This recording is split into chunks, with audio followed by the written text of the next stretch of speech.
Cristian, ¿cuál es el aporte específico que hace esta nueva publicación de la Oficina Regional de Educación de la UNESCO para América Latina y el Caribe? Bueno, esta publicación lo que tiene de particular es que además del monitoreo que UNESCO hace todos los años de los indicadores, de los distintos objetivos para educación para todos, cómo los países han ido avanzando, esta publicación lo que hace es analizar esos indicadores en términos de los factores que están asociados a cómo los países han ido avanzando en el logro de los objetivos de Dakar. También intenta mapear, hacer una cierta proyección hacia el 2015 para ver cómo es que los países van a estar una vez que termine este ciclo. Y finalmente lo que hace es identificar un conjunto de desafíos que los países tienen, algunos de los cuales son permanentes, o sea, vienen de antes, y otros son nuevos, los nuevos desafíos que los países enfrentan pensando en una agenda del post-2015. Entonces yo diría es un informe de monitoreo que tiene lo básico que han tenido en general los informes de monitoreo de UNESCO, y agrega estos elementos más analíticos, de factores explicativos de esos avances y de nuevos desafíos para la región. Viendo esos avances y la realidad de los países, ¿por qué es necesario una nueva agenda educativa y por qué cree que debe ser construida? Bueno, es importante entender que estos procesos macro, a nivel mundial y regional que se hacen como educación para todos, son en realidad una cierta manera de que la humanidad va tirando, por decirlo así, la pelota un poquito más allá, un poquito más hacia adelante, tratando de fijarse cada vez objetivos más desafiantes. Educación no es el tipo de políticas que uno dice ya lo logramos, hasta aquí llegamos. No existe un país, ni siquiera los más avanzados, los que tienen mejor calidad de educación y mejores coberturas, que esté completamente satisfecho con su educación. Todos quieren siempre mejorar algo. De manera que no hay que ver esto solo en la perspectiva de decir, bueno, se cumplieron los objetivos o no, sino en la perspectiva más amplia de decir educación es un desafío permanente, y lo que las agencias de Naciones Unidas, y en particular UNESCO, están haciendo es mantener la alerta, la promoción y el desafío para los países que vayan actualizando la permanencia de este desafío, identificando cada vez cuál es, por decirlo así, el próximo paso. Lo que es importante es entender que en una región como esta, América Latina, la diversidad entre países es muy grande, y por lo tanto creo que un trabajo importante que UNESCO y estos reportes hacen es tratar también de mostrar que hay desafíos no solo para los países que están en situaciones más desmejoradas, sino también para los países que supuestamente van más avanzados en comparación con la región. Yo diría que la idea de que educación es una tarea que uno puede llegar a cumplir es una idea equivocada. Y estos movimientos internacionales lo que nos ayudan a mantener esa alerta, ¿eh? Nunca estar satisfecho y siempre mirar un poquito más allá. Y con estos desafíos permanentes que usted dice y que están siempre en construcción, ¿cuáles son los nudos críticos que existen para América Latina y el Caribe? Bueno, en el reporte lo que nosotros hicimos en primer lugar fue diagnosticar el estado de avance de todos los países de la región que tienen información respecto de los objetivos básicos de educación para todos. Y ahí lo que es evidente cuando se hace ese análisis en términos básicos, los objetivos tal y como fueron definidos, es que hay varios países de la región que ya están bastante cerca y en algunos casos francamente cumplieron sus objetivos. Pero hay muchos otros países que no lo han hecho. Y más aún, si es que uno mira al interior de los países, ya no solo como sociedades completas, sino que mira subgrupos dentro de los países, es evidente que aún incluso en los casos de mayor avance hay muchas desigualdades. Es quizá esa, la tremenda desigualdad interna de los países, la característica más importante de esta región. América Latina es una región no solo con países en distintas situaciones, sino que al interior de todos los países, con unas tremendas desigualdades. Esas desigualdades son básicamente las que están ahí identificadas en el reporte por el nivel socioeconómico, los recursos que las familias tienen, por la procedencia étnica de las poblaciones indígenas están siempre muy desmejoradas respecto del resto en casi todos los países, y también por la zona de residencia en la que viven. Las personas, las familias que viven en zonas rurales enfrentan dificultades mayores y tienen sus objetivos, diríamos, de Dakar mucho menos cumplidos. Entonces, la primera mirada es que a nivel global los países han tenido, varios de ellos, hartos avances, otros un poco más limitados, pero mirando adentro de los países, los niveles de desigualdad hacen que no hay ningún país que pueda estar satisfecho. Eso cuando uno mira los objetivos básicos de Dakar. Si uno hace una lectura un poquito más exigente y trata de interpretar esos objetivos en términos más desafiantes para los países, por ejemplo, cuando decimos cobertura en la educación primaria, que esa cobertura sea con calidad, o cuando decimos acceso a la educación preescolar, que esa sea acceder a programas que de verdad estimulen y desarrollen a los niños. Bueno, cuando uno hace esa lectura un poco más exigente, la verdad es que ahí los países de América Latina en general, prácticamente todos, están bastante lejos de cumplir sus metas, diríamos, en una agenda post-2015.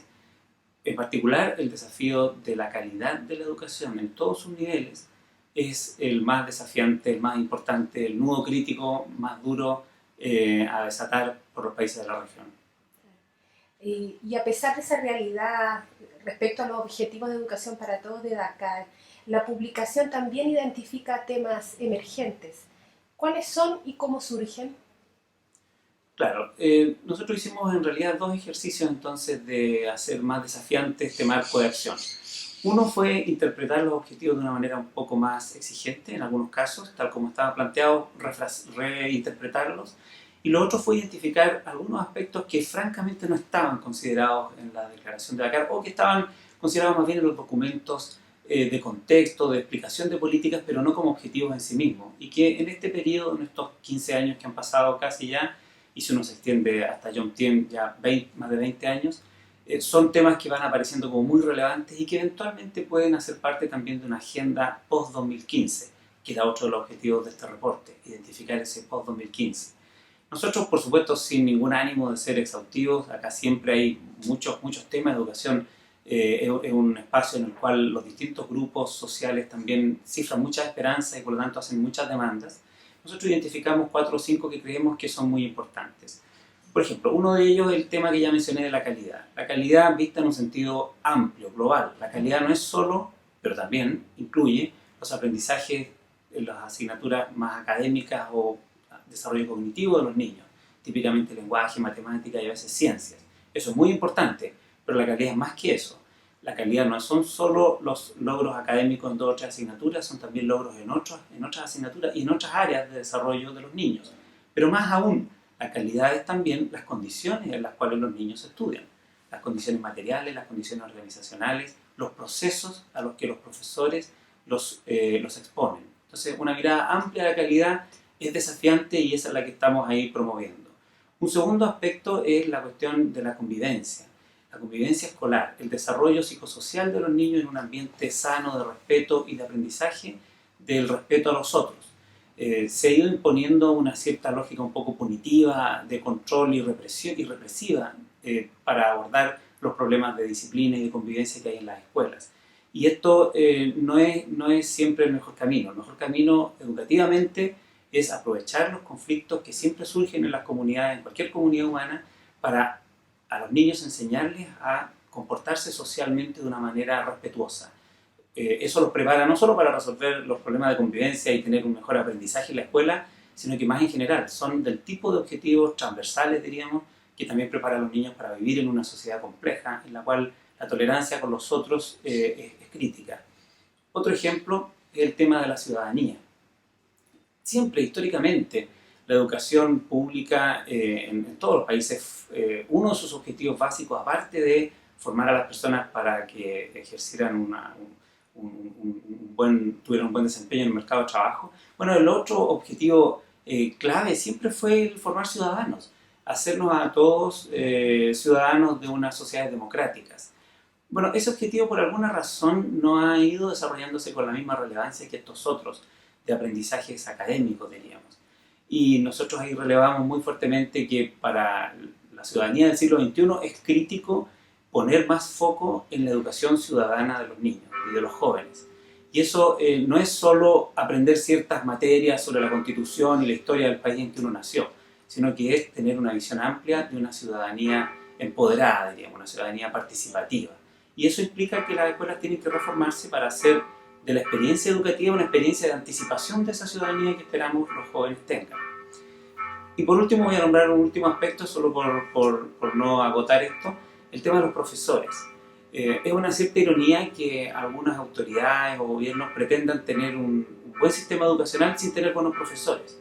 La verdad es que no hay cómo hacer que los procesos educativos que esperamos que los niños experimenten en sus escuelas sean de calidad si no tenemos profesores bien formados, profesores bien preparados, profesores bien apoyados, profesores con tiempo, con capacidades para trabajar y con condiciones de trabajo dignas. Y la verdad es que en ese aspecto la gran mayoría de los países de la región tiene una gran deuda. El sistema escolar va a tener su techo en el techo que los profesores tengan. Y si nosotros tenemos un sistema escolar con profesores precarizados, mal formados, maltratados, sin ánimo, sin vocación, bueno, no vamos a tener un buen sistema escolar. Estoy dando ejemplos de algunos de esos temas críticos que no estaban en el centro de los objetivos de Dakar, pero que nosotros creemos que tienen que estar en el centro de la agenda post-2015. Y de acuerdo a los objetivos de Dakar y a estos nuevos puntos de vista que van surgiendo, y con este análisis que han hecho sobre la situación educativa en la región, ¿cuán cerca o cuán lejos estamos de una educación de calidad para todos? Bueno, si es que uno interpreta los objetivos de Dakar de una manera, diríamos, minimalista, en varios de esos objetivos los países de la región han hecho importantes avances. Siempre los académicos y las organizaciones internacionales intentamos poner el foco en aquellos retrasos, en los espacios oscuros, en los gaps, en lo que queda pendiente. Pero la verdad es que en el informe también intentamos mostrar que en estos 15 años y más de 20 si uno se va hasta John Tiem, varios análisis son de hecho desde el año 90, hay varios países de la región que han hecho importantísimos avances en expansión, sobre todo de la cobertura en educación preescolar, en educación básica y en algunos casos en educación secundaria. En esa interpretación minimalista, entonces, en esos aspectos de expansión, en varios aspectos, sobre todo en primaria, los países han hecho, insisto, buenos avances. También en la cuestión de la inequidad de género, por ejemplo, que en muchas otras regiones es tal vez la inequidad más violenta, la inequidad de género. Bueno, en América Latina la inequidad de género en términos de acceso e incluso de aprendizaje en el sistema escolar, la verdad es que es bien baja. En muchos países prácticamente no existe. Y en algunos países incluso favorece a las niñas por sobre los niños o a las jóvenes por sobre los jóvenes. Sobre todo en secundaria, donde se da una inequidad, diríamos, en contra de los hombres. Bueno, aspectos como esos son en los que los países de la región han avanzado muchísimo y podríamos decir, pueden celebrar este tipo de avances. Más aún, nosotros en el informe identificamos los factores que están asociados a estos avances y en varios de estos que yo he mencionado, los países de la región, incluso comparados con otras regiones, cuando uno toma en cuenta los recursos y las condiciones materiales de esos países, los países de la región muestran una posición igual o superior que otras regiones. Así que, yo diría, en varios aspectos hay que celebrar los avances de los países. Si uno es un poco más exigente y ya no tiene esta visión minimalista, literal de los objetivos, sino que esta interpretación un poco más compleja, la verdad es que todavía estamos bastante lejos. En educación preescolar, por ejemplo, hemos avanzado en algunos países en cobertura, pero en prácticamente ninguno tenemos claridad sobre la calidad de los programas de desarrollo infantil temprano que se están implementando. Y la verdad es que la literatura científica es bien contundente en mostrar que si los programas de desarrollo infantil temprano no son de calidad, a veces es simplemente mejor que los niños estén con sus familias a que estén en programas institucionales que no son estimulantes y que muchas veces los hacen retroceder más que avanzar. En educación primaria, ni hablar, UNESCO ha hecho ahí un gran esfuerzo en tratar de levantar información sobre los logros de aprendizaje de los niños y la verdad es que, y también la participación de algunos países en pruebas internacionales, y la verdad es que ahí América Latina está muy retrasada. Los niveles de calidad de nuestros países en general son de mediocre para abajo, con la sola excepción de Cuba, que es el país que obtiene mejores logros. En el caso de la educación secundaria, bueno, los avances en cobertura que antes mencioné son notables solo en unos pocos países. En la gran mayoría en realidad no hay un avance tan significativo y más bien hay una cierta disminución del crecimiento en educación secundaria. Y nosotros lo que decimos ahí es que la verdad es que mientras no haya una reforma profunda de la concepción de la educación secundaria, esta va a seguir teniendo problemas de expansión. Esto no es solo un tema de recursos, diríamos. Hay países con iguales recursos que tienen muy distinta cobertura y lo que hay en el fondo es una distinta concepción de la educación secundaria. Y en el caso de la educación superior, a lo que hemos asistido es a un proceso de expansión importante, pero muy desigual. La expansión de la educación superior ha beneficiado desproporcionadamente a los jóvenes que provienen de familias de mayores recursos y entonces ha más bien aumentado la brecha que disminuido.